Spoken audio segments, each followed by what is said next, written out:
Hi, and welcome to the Real World Perspectives on Poverty Solutions speaker series. I'm Trevor Bechtel. I'm the facilitator of this speaker series and the instructor of a course at the University of Michigan that accompanies it.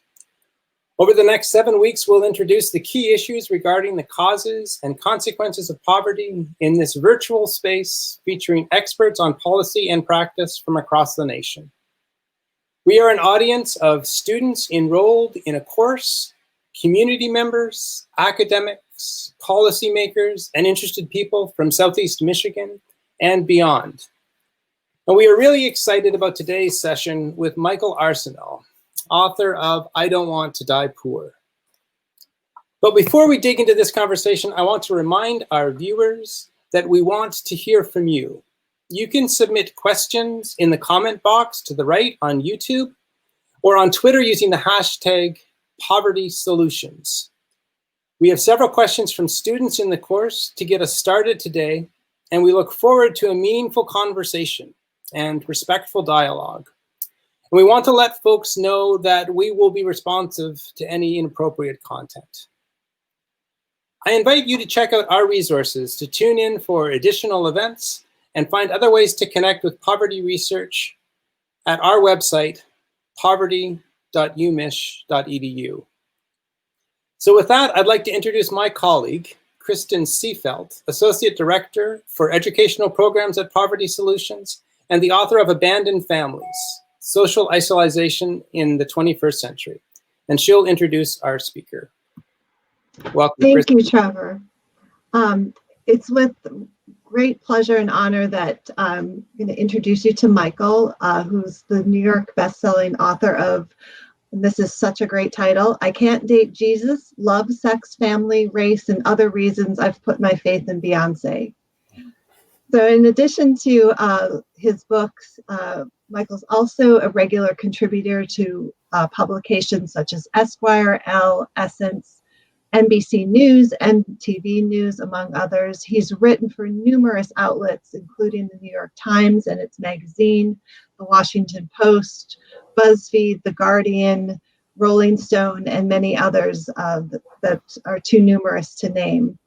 So his second book, which Trevor just highlighted, I Don't Want to Die Poor, chronicles his struggles with private student loans and the economic anxiety they produce. And this book was released this past spring. So welcome to Real World Perspectives on Poverty Solutions. Our first question is from Allie. Hello, I'm Allie, a sophomore at U of M. While reading an interview of yours in the New York Times, I saw that you said that the same week that you became a New York Times bestseller, you also lost your health insurance. I was wondering what this taught you about the relationship between, or the non-relationship between, career success and the struggles of poverty. Thank you for the question, Allie. Honestly, I didn't, I get how the marketing copy could have been about the book, and there's no shade to my publisher's marketing, but I really didn't go into this with kind of some like farcical idea of how media works. I knew that you don't make a lot of money up front. I know that's why people like me are usually isolated from this industry. I know that, when you start behind, you start behind. I guess what, for me, I didn't like certain things that are beyond your control, such as, I don't know, the implosion of media as I understood it. And then right after that, the Great Recession. So many of these things impacted me, and those things were like beyond my control, which all gave way one way or another to my current situation, because a lot of even from the excerpt I just mentioned, I owed so much debt because that was from a Black media outlet that unfortunately did not have the capital and has since been, shuttered. And what's interesting is that I graduated at the time what was then called the John H. Johnson School of Communications. It's Ebony Magazine that owed me all that much money. So I will say, I just felt really awful to not have health insurance the same time I made this list. It wasn't unexpected, but I guess I punished myself for too long for realizing some of these things were not totally my fault, even if it felt like an individual failure. Thanks. So we have a series of questions about student loan debt, what you talked about in your reading. The first one's from Alex. Hi, Mr. Arceneaux. My name is Alex, and I recently read an article you published in February called Is College Worth It?, where you describe some of the financial burdens that college put on you. And at the end of the essay, you concluded that you did believe college was still worth it in the end. But I was wondering if you could elaborate on if there's any things that you would have done differently to mitigate your debt. Thank you for the question. For me, I had a very specific idea of what I wanted my career to look like, and I felt as if I were going to take these types of risks. I made what I felt were the most calculated of risks at the time. And, all of these decisions I made the best choices with the information I had available. I think the bigger problem is like, why with such little information available to me?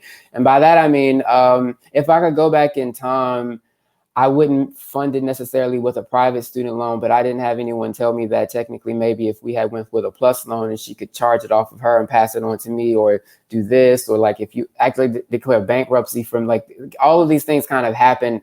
Actually, once I even took the loan for private student loan debt, a year later, that bankruptcy bill was passed, removing that kind of protection, which is, again, like something, God forbid I've ever felt that happen, but, I went into it thinking something like that, a worst case scenario. I want to make sure I answer this question more specifically. I had a dream of becoming the kind of writer that I'm fortunate enough, by virtue of no matter struggle, that I've become and I'm still working to be. I don't think any of that would have happened without any of the choices I made. I made a choice to go to Howard University because I initially write my first book and mentioned in I Don't Want It Out Poor that I initially considered schools like NYU or Columbia. I couldn't even afford Howard, much less those schools. And I initially saw Howard as maybe like, as a senior, so some kind of like consolation prize, until I quickly realized when I applied that, no, this is more than a compromise. It's actually the best option for me. Like, in terms of how Black college graduates are hired, particularly for the types of jobs I wanted. The only thing that I would change is that I wish I knew better than to go through private loans, or if anything, I wish someone had given me even a year sooner the belief in myself that I could actually rack up enough money and scholarships to go beyond that. But everyone did the best they could with what we had at the time, but people, from my background, just weren't afforded that much all around. So it's hard to look backward and say you would do something different when you just were doing the best that you could. Thanks. So we have a question from Osha.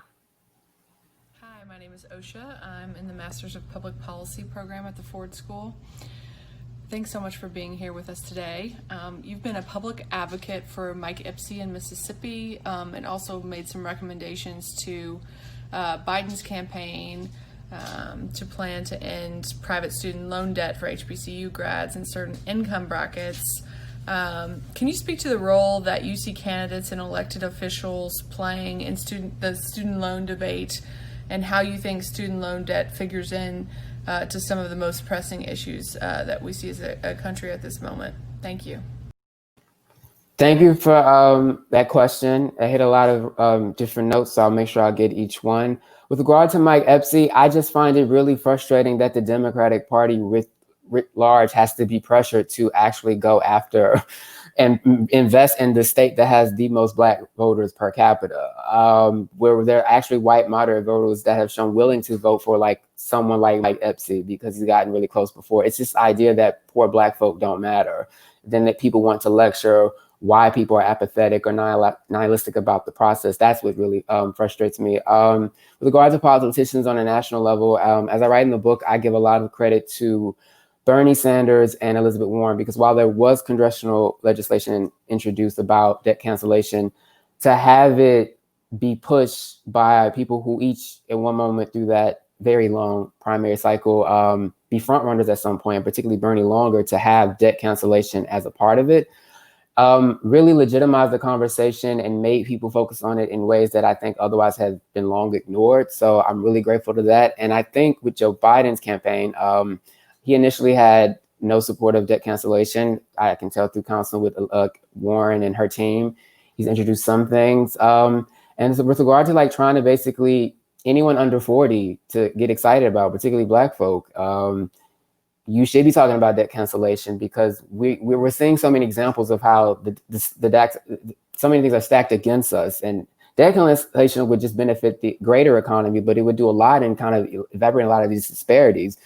Because again, people like me work really, really hard, but we're starting from behind. It shouldn't take me a 6-figure debt to have basically half the same shot that any average white person, particularly white male, could have in this country. That's frustrating. So I think we need to talk more about debt cancellation, just because in terms of where the economy is, where it already was, and as a way to like just motivate people. Plus, it's just good, smart policy. So I'm very grateful for Bernie Sanders and Elizabeth Warren for what they did in the presidential campaign. Sorry for a little speedy on that one. Well, actually, I'm going to ask you to follow up a little bit Okay. on that as well, because we have a question from Hillary, sort of that speaks to some of the issues you just started talking about. Hi, Michael. I'm thinking about the question of like who gets forgiveness. So I've thought about 2 plans offered in 2020. One was by Senator Sanders, who offered forgiveness of student loans to people of all incomes, class, etc. The other was by Senator Warren, who said that forgiveness should be based on tiers of income. So if you make over a certain amount, you wouldn't be forgiven. Some say that Sanders' plan offers a stronger moral story of what our country should be, while Warren is taking more of a targeted approach about those who need financial help, specifically families of color.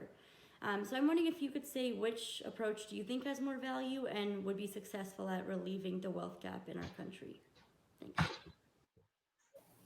Thank you for that question. I get the approach. Like, I admire about Bernie that he really just gets to the point. I appreciate Elizabeth Warren for doing what most people would consider to be pragmatic.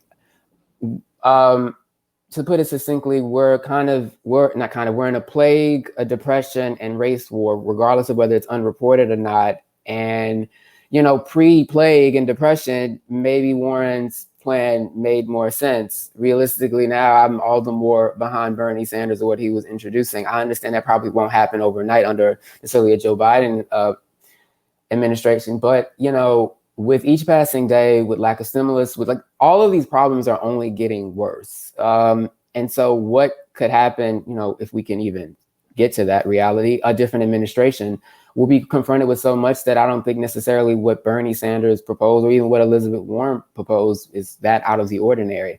I just think now more than ever, we need to seriously consider like debt cancellation for various reasons. So I'm with Bernie on it, but I get the Warren approach. But either way, realistically, I don't think Bernie sounds that unrealistic. And I've always found it frustrating that it's considered this like kind of like novel idea when they give away so much to rich people.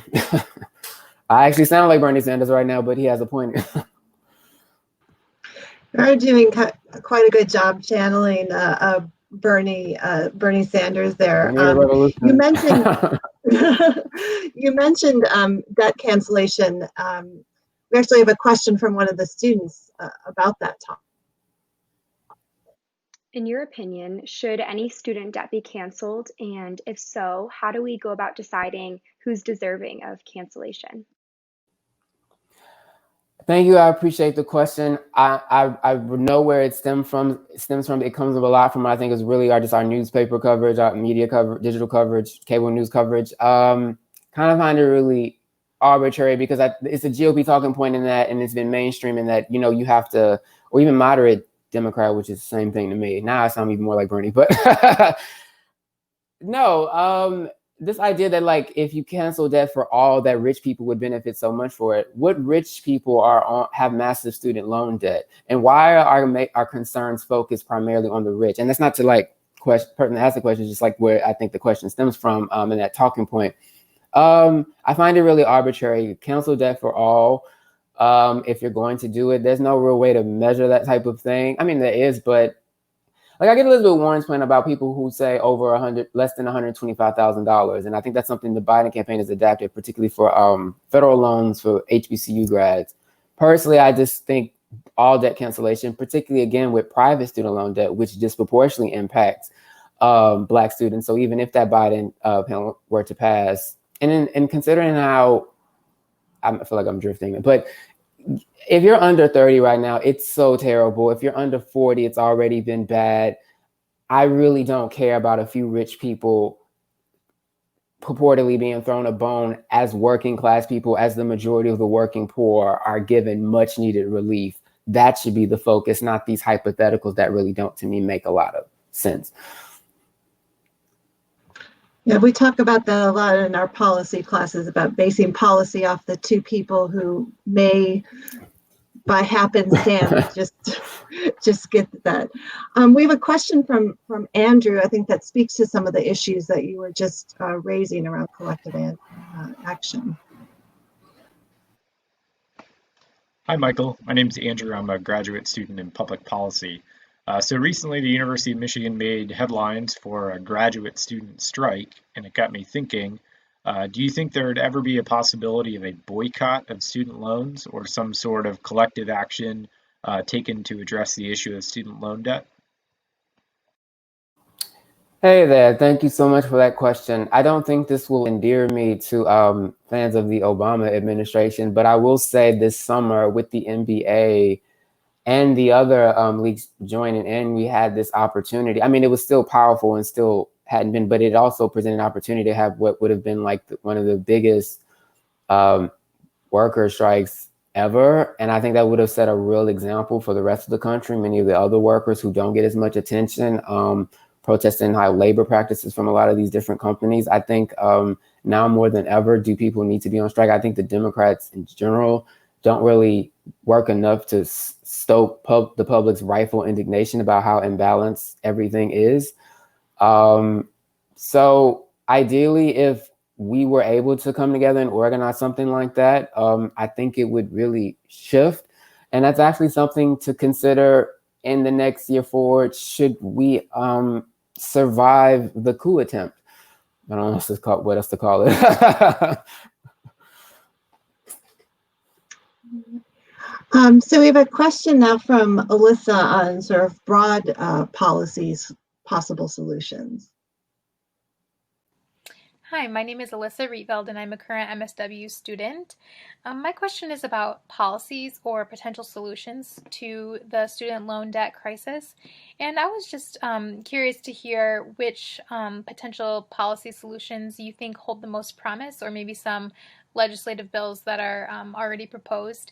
Some examples I can think of are maybe including student loan debt in bankruptcy options, or perhaps just kind of blanket forgiving student loan debt altogether, or different strategies for making tuition cheaper. So yeah, thank you. Hi, and thank you for the question. I like, well, I appreciate the legislation from Congressman Clyburn and Congressman Omar. That's already there. I referenced that in the book. Obviously, I'm very pro debt cancellation for all, but if that can't happen, then realistically, I would prefer that that Biden administration be the only one that would want to employ such a thing. Consider perhaps what Elizabeth Warren's plan was for anyone at least under $125,000, which I think would provide a lot of relief for millions upon millions of people spanning every different group, and would only kind of help people actually invest in the economy.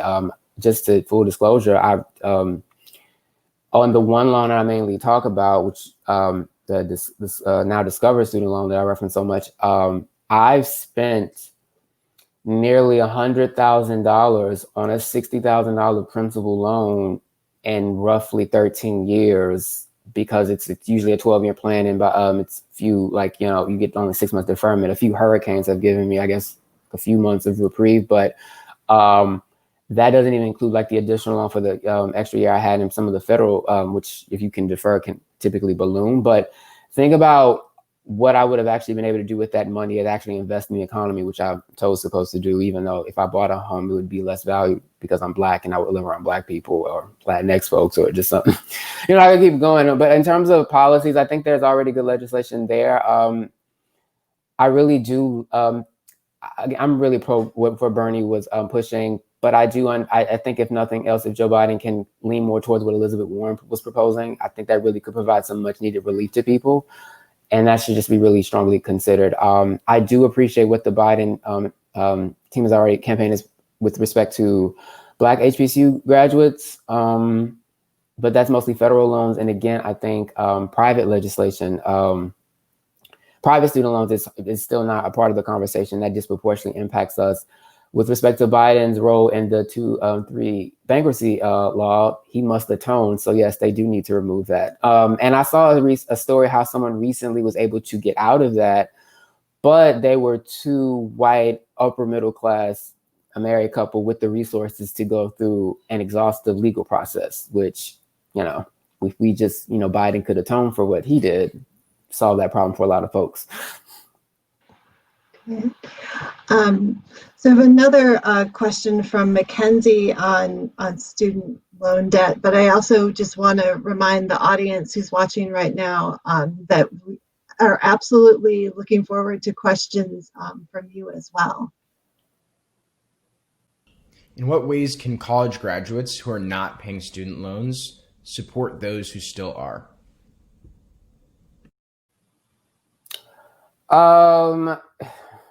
I didn't know I was going to use a bad analogy, like put money on books.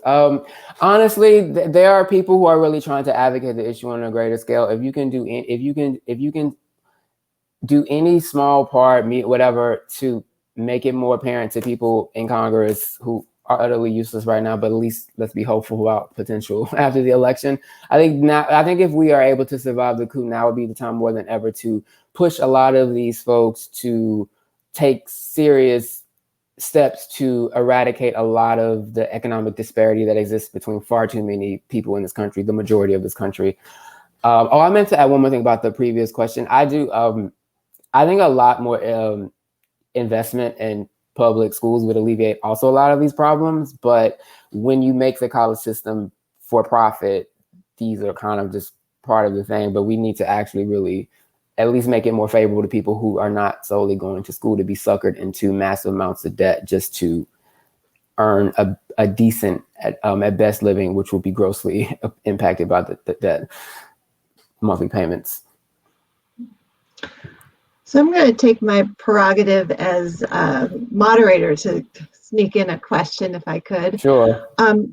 Your reading really reminded me that debt collection in and of itself is it's an entire industry. And I was wondering if you could comment on that and even how your own personal interactions with folks who are trying to or the kind of the intermediaries, what thoughts you have on that?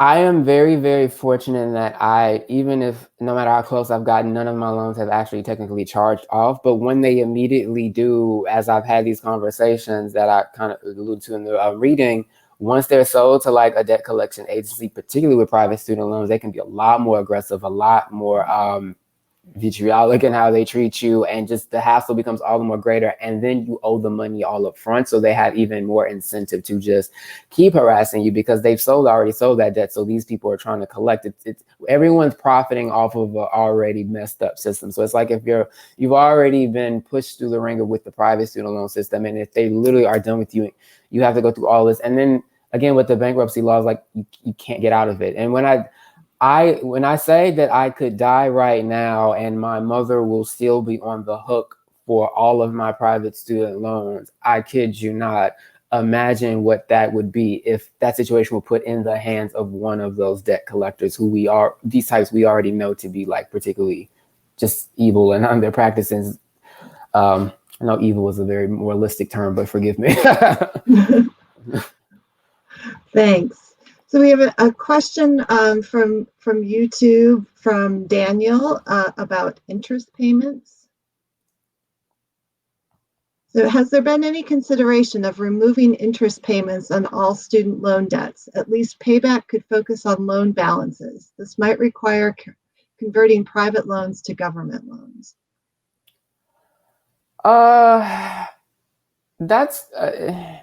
I personally, I don't really like that what was initially, even if I were able to defer it and just do interest only, I don't really like that what was initially very small federal loans, given I wasn't offered as much, have since ballooned because of the interest rates. I'm not an economist, but at least know that's not great.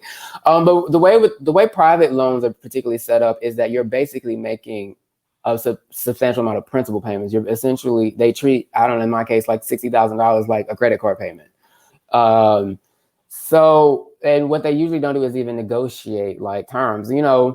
Did I want to pay over $800 a month on just like one set of loans? No, but if they had negotiated me maybe to extend the terms and make it 500 or 400, to just be a little bit more accommodating, or like bundle them together, like to even just afford options, which the government will do. I just like, honestly, it's bad when the government just, the IRS is much kinder to you than a private student loan thing. So I don't know if they lower my, I'm not necessarily, I don't know if am I answering the question? I'm sorry. I just don't think that necessarily is really the way to fix the problem. I think the problem is that type of funding is typically only afforded to Black people who lack the resources to get, funding like from the government. That's why a lot of people, Black folks in particular, turn to these lenders. These are the only people that will give us money to go to college. That's like more, it's like, that's why I said I took the educational equivalent of a pawn shop loan. Just a little few tweaks to like what is already a corrupt system is not gonna really solve it. It wouldn't have made my life any easier. No, someone paying me, if more Americans were paid what they deserve to be paid, then that more than anything would have made this better. But I digress. No. We're going to take another question from one of our students, Lydia. The COVID-19 pandemic has led to financial and economic distress for many Americans. How do you see individuals and families being able to recover, if possible, especially if they were already experiencing poverty prior?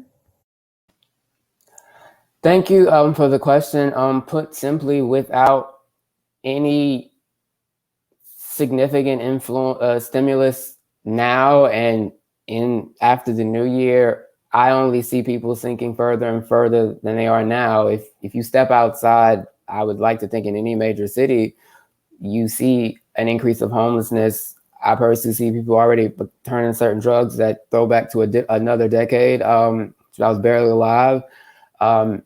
People were already hurting. Black people were already disproportionately hurting. So Latinos, like it's not going to get better until the plague is contained, and people are given resources to like really get through this. I just find it reprehensible and disgusting that the richest nation in the world can't pay people at least $2,000 to stay home while we deal with the coronavirus. That inability to do that, people are already being kicked out of their houses because that 600 stop. There were already people struggling before that. I just don't have anything good to say about it unless literally we have a shift in administration. And even then, people are already going to be hurting and then lost. And once you get lost into homelessness, it's even harder to get out of that. We have to really have a really great awakening and like another administration to kind of fix what's there. And it's really despicable, as I mentioned before this, that if you turned on the news, you see more about what Donald Trump is feeling that second than an eviction crisis, a child hunger crisis, a general hunger crisis. It's very distressing all around. Our next question comes from one of our YouTube viewers, Trina. She asked, there are many divides in this country. Individuals can find media outlets for their own stories. What strategies do you suggest to ensure attention and collective response to the needs of the poor? Well, I mean, as a writer, I write about culture and politics, and I mainly like my opinion and analysis, reporting, whatever I'm assigned. But for the most part, I've always had a bent. I write about what I care about. For me, I've always had a bent in how I write about the interests of working class Black people in particular. That's anything from When Everybody Hates Chris was a show, and I was talking about the lack of the working Black class sitcom, to the Mike Epps campaign, which I felt, again, only on MSNBC on AM Joy did I see him ever referenced really on a national level. And I felt, at least through Essence, if I can take any part in helping other Black people see, oh, wait, there's this person, that little by little, if that's my small little role, then it helps. And, I sometimes am not completely sure people, I don't mean this in a self-aggrandizing way. Like, I don't know if people actually read anything I write unless they tell me. So it's been nice to see that sometimes campaigns that I felt were being ignored, or causes that were being ignored. And in another way, it's just, in my case, I write a lot about, or I've had to write a lot about, a lot of queer Black boys who have been lost to suicide, and that's another thing that would be typically ignored. I just think anything from what I care about, I do my best. I will say it's increasingly difficult as Black media is decimated, because no matter how, I'm fortunate I can run for every type of media, but only certain outlets will ever care about certain stories that center Black people and are written in a way that does not tilt to the white gaze. And with less and less Black media, it becomes increasingly difficult to find spaces in like the digital space a lot of times. And that's not enough. There are plenty of Black media outlets still going, The Grill, The Root, but just the ecosystem that used to exist, like the Ebony Jet and that kind of like power, that it's not there anymore. So another question from a student, kind of picking up on some of the issues you just raised around identity and Black Lives Matter. Hi, Michael. My name's Stephanie. I am an MPA student here at the Michigan Ford School. Thanks for being here today. I have two questions for you. My first is, what is something that you wish people understood better about Black LGBTQ youth? And the second is, do you feel like the Black Lives Matter movement is fully inclusive? And if not, what are some things that could be done to improve on that? Thank you. Thanks for the question. It's nice to have sunshine. I got to get out of where I'm at. But to answer your question, well, in the case of, for a few years now, 10 years ago, I remember writing about two young Black boys who lost their lives to suicide. They were very young. I would say that over the next decade, one after another, I've still had to quietly write about that. I would like to see, it was nice in that Nigel Shelby, for example, it was nice to see then candidates Kamala Harris reference him, Cory Booker. It's disappointed Pete Buttigieg did not. But that's, I would just say, like, a lot of queer youth, like, they're hurting. It's still not completely, we're still under the most aggressively anti-LGBTQ administration in like quite some memory. So there's that. With regard to the Black Lives Matter movement, it was founded, by Black queer women. It's a lot of the people that associated with it are Black queer people. So I think it is inclusive as far as wide social movements in America are. You could arguably say that it's been more inclusive in particularly this summer, who's all been a part of it or at least joined. That said, if you mean in regard to completely being inclusive, look, transphobia, queer antagonism, homophobia, biphobia, all of these things still exist in every population, in every group, in every movement. No one is perfect. I would like to personally see us affirm more Black trans women being murdered. I think we need to say their names, all those women's names with as much vigor as we do these black straight cisgendered men who die.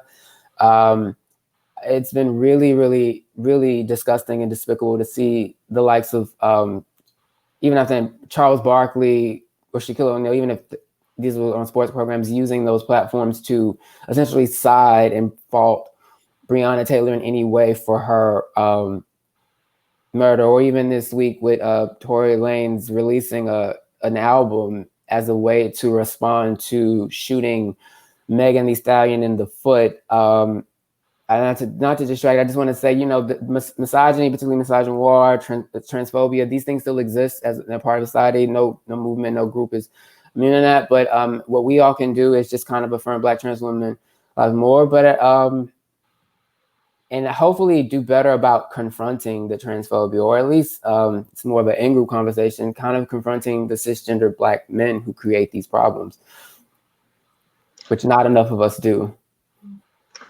Thanks. I really appreciate that really thoughtful response. We do have a question from Claire that is about student loan debt, but also, sort of how it intersects with you very personally. She asked, what was the hardest part for you personally, emotionally, spiritually about being in student loan debt? What was interesting? When writing the book, it was one of the most miserable experiences of my life. Unfortunately, a lot of people would experience it now. The money woes, people dying on suddenly. It's not the same with the mass, but you felt that. And unfortunately, a lot of people who are already impoverished, like this year is no different than other years. They just have a mass because that's how hard it can be when you're struggling. But one thing I learned while writing the book is that this really, I mean, I knew I would write about how every facet, the debt impacted every facet of my life, but really taking the time to process a lot of stuff, I realized just how deeply wounded I had been by punishing myself in so many different ways, because I felt like ultimately I was failing myself, and more really like my mom, like the idea of feeling like another Black man failing my mom, is what I write about. I struggle with that a lot more than I realized, but I really have forgiven myself for something that I didn't need to be forgiven for. And I think coming out of that and even sharing this stuff, because it's honestly a lot for me, it's easier to write about fear of intimacy and sex and, you know, being graphic and all those things about that for the sake of story. But this was harder because I actually felt more naked writing about just how much it felt to be broke and feel behind and feel like less than. So it really weighed on me. Writing this book wasn't necessarily cathartic, but I'm glad that it's now cathartic. I'm glad I got it out, because one thing I really appreciated is that even if you don't necessarily have my exact experience, people have said they appreciate that I am treating the issue as a human being actually does, and some of like the anxieties that they not even been able to get out to anybody because it can be embarrassing. Yeah. I think there's so much stigma associated in our country about being in debt, right? So I think your contribution in personalizing it is so important. Thank you. I appreciate that. Yeah. So we have another question from YouTube from Alexandra, and she asks, given that federal loans are deferred during the current pandemic, do you think that legislators and the general public are now more open to eliminating or reducing student loan debt? I think the public is perfectly fine with eliminating or reducing student loan debt. I think it's the legislators, some bought and sold by certain industries, that are less inclined to be supportive. But I will say a lot of things that are happening right now did not appear out of thin air. This inequity was not born out of thin air. We have to confront a lot of things if this country is to truly move forward. And I think, again, if we can survive the coup attempt, then I think what might have seemed impossible will seem honestly practical and necessary to really kind of help this country dig itself out of its own kind of grave that it keeps digging. Okay, we have another question from YouTube from Brandon. Just a moment here. Do you think that student loan forgiveness or other forms of compensation should be incorporated into the conversations about reparations for the Black community? Yes. Yeah. Yes. And if that's how I want to sell it, sure. Black people owe much. And if that's where we want to start, then yes, because I think literally that alone would do so much for my generation alone. So yes. And how do you see student loans as sort of holding the Black community back more generally? Well, you know, it's study after study. Forgive me about the specifics, but you know, a white high school graduate makes just about as much, if not more, than like what a Black person with a bachelor's. And again, Black people typically start behind. Like, say it again. Make sure I want to. So how do you see the student loan debt crisis as really being part of what holds back? I'm sorry. Well, should have been better for me. Well, college is sold as the great equalizer, higher education, social. That's how you attain social mobility. That's one aspect about it in this country, because you know the ways most Black people were able to build wealth in this country, or even middle class status, was through government jobs. We know how Republicans feel about that. They'll be hollering about austerity next year as planned. We know when Black college students did have a college degree, they were able to get certain jobs that would do that. There's gross wage stagnation. Who does that disproportionately impact? Who does it disproportionately impact when the cost of college rises, and that you have to incur more debt because you have less capital and you have to turn to certain people who will give you much harsher terms to lend you money? It's one barrier after another. And so, again, even if I didn't go to Howard, even if I had did something relatively free, I still would be starting a lot behind because I was still born with a certain socioeconomic status, and honestly still not being able to access some of the places that I got through Howard. I doubt I would be talking to any of you. I think that always has to kind of come into the conversation. Like, no matter what you tell Black people is the way to get ahead, a house, a college degree, all of these things, a nice government job, it's either not true or they take it away. So at what point do you confront at least some of these, barriers? And I think higher education is one way to start, because America can be self-serving. So tackling student loan debt, particularly debt forgiveness, benefits everybody, and you can also help Black folks. So why not? I continue to question why this country drags its feet. I also just want to share with you that Brandon, who asked the original question, said that as another Black man, thank you for your time, voice, and contributions to society. So I really appreciate that. That's very, very kind. Thank you. Yeah. I'm hoping I'm useful. You are, definitely. So we have another question from YouTube. In your book of essays, I Can't Date Jesus, you write about your relationship with your sexuality. Based on my own journey, I wanted to ask if you ever felt unable to come out or even personally come to terms with your identity due to other factors or situations such as race, socioeconomic status. And what are some of the less visible or less acknowledged ways that debt impacts daily life? A lot in there. Well, honestly, yeah, it is. Oh, thank you for the questions. Honestly, yeah. I didn't want to get put out of the house, and if I were put out of the house, where would I go? There are not many, safe havens for a lot of homeless Black, queer, trans, youth.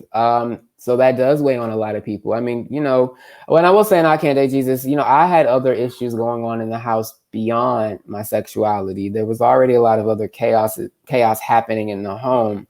So I was already in survival mode for so many other things. My sexuality just was kind of another burden, which again kind of does extend to people who were born into similar socioeconomic statuses because of all these different factors. So yeah, it was on my mind. I didn't want to end up homeless. And when you only have one place, I did everything I could with the survivor's instinct, including even trying to survive in my own home for varying reasons, and my sexuality being one. Let me make sure I get the other question. What was the other question? Less visible ways impacting daily life. Well, as I write in the book, it impacted my mental state a lot more than I thought. How I dated, how I dealt around people, it exacerbated issues I had with control that manifest themselves in harmful ways. And that's what I meant earlier when I was asking, the question about spiritually and personally, how I impacted you. I was realizing so much of it was really tied to this constant weighing of me about this debt, because there's literally not a day I've never not thought about it, even as I've started to get roughly ahead of the hump. Fortunately, I'm so worried about the sky falling, and again, things happening that you can't control, even this year. It just drives my thoughts every day. But thankfully, I'm not fearful anymore, and it's not in control of me one way or another. No matter my state, I'm in a better place to deal with it. Thanks. Well, this will be a fun question, given that we were talking about Jay-Z before we went on air. Mm-hmm. So we have a question from YouTube that asks, can you talk more about Black wealth and redistribution, especially to Black households in America? What have and what should people like Jay-Z do? With all due respect to my Lord and Gyrator's husband, he should not release songs like, what was it with Pharrell, Black Capitalism, or whatever it was called, and talk about people on Black Twitter and then hang out with Jack Twitter that weekend. That was just kind of silly. The NFL thing didn't go that well either. Beyonce's gonna hear this. I'm sorry, but girl. Here's the thing. I grew up like a big Jay-Z fan. I still have a reverence for Jay-Z as an artist. I respect that he's made a lot of money, but I think personally now more than ever do we, and particularly Black people, need to question how important is a billionaire to us, because how do you become a billionaire in this country? Typically not in the most honest of ways. I think we really need to get away from this mythology about, like, what's better than one black billionaire too? Does that make me feel any better? Has that made black people's lives any better in this plague where in the summer, the New York Times reported how more than half of black adults didn't have a job, how we're disproportionately impacted by all of this? Did that stop in Harris County, my home county in Houston, from seeing black people on the news being kicked out of their homes because they can't get any relief from the government or even local? So, you know, and that's not to him. It's just, don't get me wrong. I know that he invests with people. I know that he has bailed out people who are protesting. I'm not saying that he's not committed, but I also think this just kind of showboating of wealth and rapping about being rich and being a billionaire doesn't really mean anything. And I think a lot of us need to let go of that mythology, because you don't become a billionaire in this country by honest labor practices. You don't get it by paying black people fair wages. You don't get it by making it easier for black folks to get ahead collectively. That's not to disparage what he's doing, but he partakes in a lot of his own mythology because, as most Americans, as we are, we're raised to think that that means something. We're raised that, oh, you Black Rockefeller, whatever. Like, what does that mean in the here and now when Donald Trump is president? He's literally trying to kill us, and it's just happening. And it really registers still a blip on the news, how pointed it is that they're trying to kill black people. So yeah, I don't buy in the fantasy anymore. I let go of a lot of things that I was raised in my religion. I let go of a lot of these aspirations about capitalism and being rich. Like, it's good to be successful. It's great not to have to worry about things. I love that you get to be on a yacht, but that's not helping black people right now. So, you know, I can't tell them what to do, but selling the dream ain't something I'm really trying to encourage black people to buy right now. Right. Thanks. We have another question from a student, sort of getting back to your own personal experience.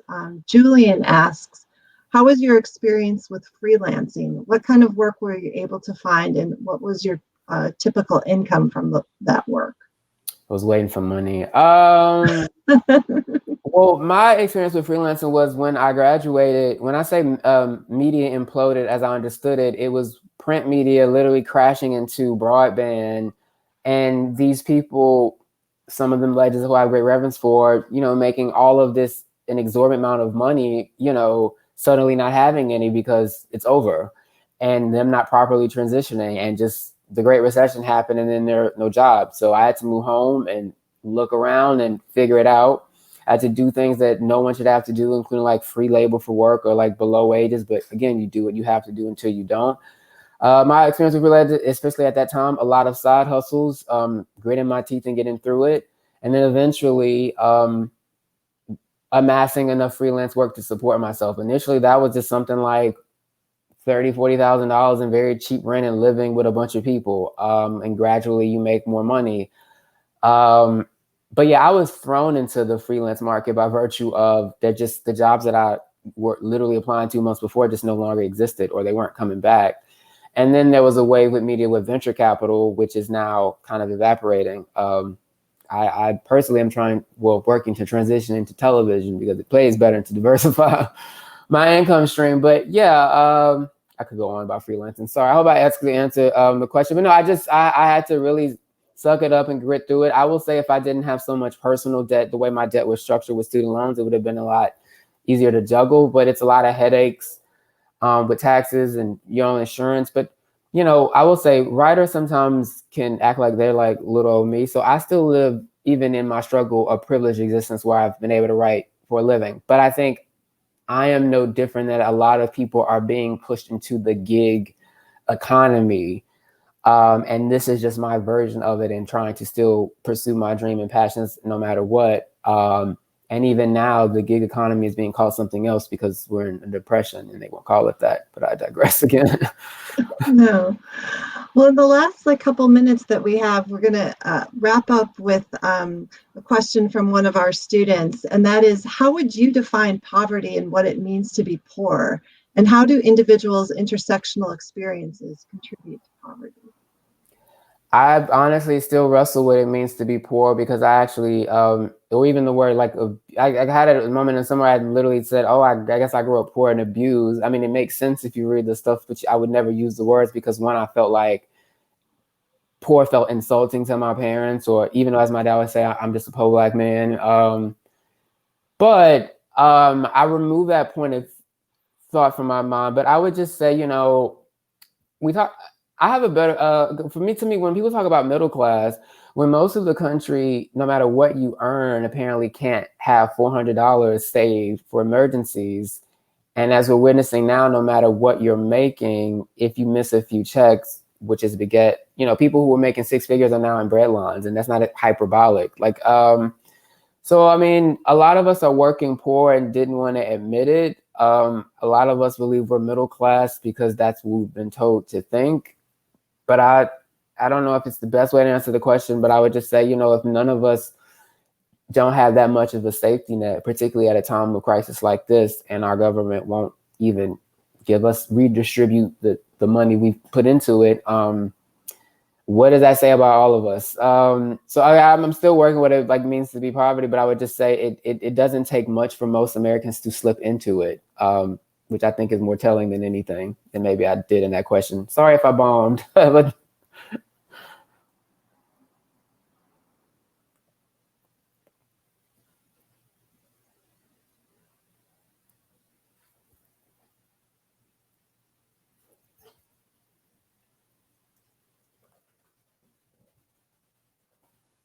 I can hear you. I think you're on mute. I'm sorry. I needed to jump in here a bit as Kristen kind of popped off. These are the things that happen with the internet. So I just want to thank you so much for being with us here today. Thanks for having me. To have you. So great to kind of hear your great talk about things and the way in which you kind of give us kind of real honest approach to things. I hope I didn't fail you, students. No, I think you've given students a lot to think about. Kristen, what else do you have to add? I'm sorry about the technical difficulties on my end, but I so appreciate all of the sharing of your own personal experiences and then relating it to the larger issues that we're facing today. I think that's really helpful, especially for our students, to be able to make those kinds of connections. And I really appreciate that. Thank you. I really, really enjoyed this. So I'm so glad you all had me again. I hope I was useful, but it's been a pleasure. Yeah, it's been just wonderful. Thanks. Thank you. Is that way by now? Or I'm just going to read a couple of kind of concluding comments. I want to thank everyone that participated also on YouTube Live. We appreciate all of your contributions and questions. And I want to invite everyone to tune into the series next week. On Wednesday, we'll hear from 4 of America's mayors on crisis and change and how they're negotiating the system. So that should be an interesting follow-up in terms of the local connecting to the federal and some of the things that you were offering us, Michael. And then next Friday at this time, Fred Weary will present on the weight of debt and the dignity of debtors. Again, kind of picking up on some of these themes. So I hope that you'll attend both of these. It's great to see you all. Thanks so much. And thank you, Michael. Thank you so much again. Bye, y'all. Thank you. So much fun. Thank you.